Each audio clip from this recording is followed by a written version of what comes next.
Masuk ke bagian akhir daripada pertemuan kita kali ini, yaitu adalah perubahan organisasi. Nah, perubahan organisasi atau perubahan itu sendiri tidak bisa dihindari. Perubahan itu sendiri bagi perusahaan adalah sesuatu yang harus dilakukan untuk keberlangsungan hidup organisasi. Jadi jika ada perubahan, maka yang akan muncul pilihannya adalah mengikuti perubahan atau kemudian tidak. Nah, tidak ini akan mengakibatkan konsekuensi bahwa dia akan berhenti beroperasi organisasi itu atau mati, bisa dikatakan seperti itu. Nah, maka perubahan menjadi hal yang mutlak untuk diikuti, mutlak untuk diadopsi, diadaptasi, agar kemudian perusahaan tetap bisa hidup lebih lama lagi. Nah, di dalam perubahan organisasi, maka banyak yang akan bisa dibahas atau dilakukan perubahan. Salah satunya adalah prosedur, proses. Nah, prosedur dan proses ini adalah sesuatu yang menjadi dasar daripada perusahaan untuk beroperasi. Dan tentunya tidak mudah untuk melakukan perubahan di area ini. Nah, ini yang kemudian pemimpin harus turun, pemimpin harus kemudian bisa menjadi pihak yang mengendorse atau mensupport yang namanya perubahan.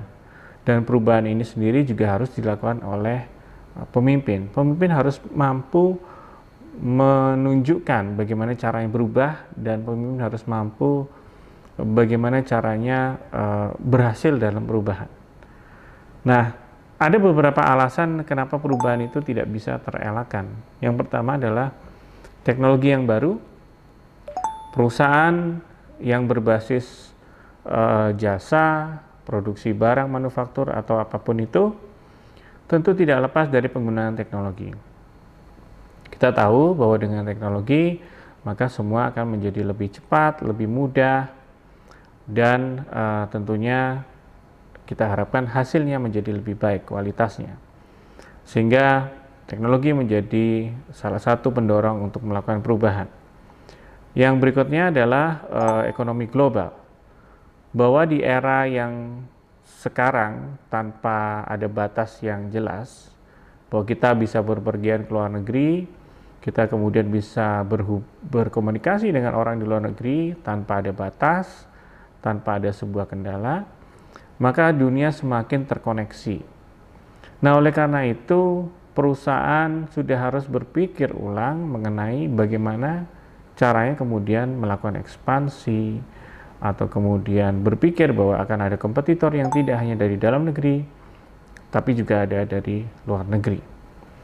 Kemudian perubahan pasar. Pasar akan selalu berubah, pasar mengenai preferensinya, kemudian mengenai requirement-nya, syarat-syaratnya, tentu akan selalu berubah dari tahun ke tahun, jadi berbasis tahunan ini. Sehingga pada akhirnya perusahaan dituntut untuk bisa melakukan perubahan dengan cepat.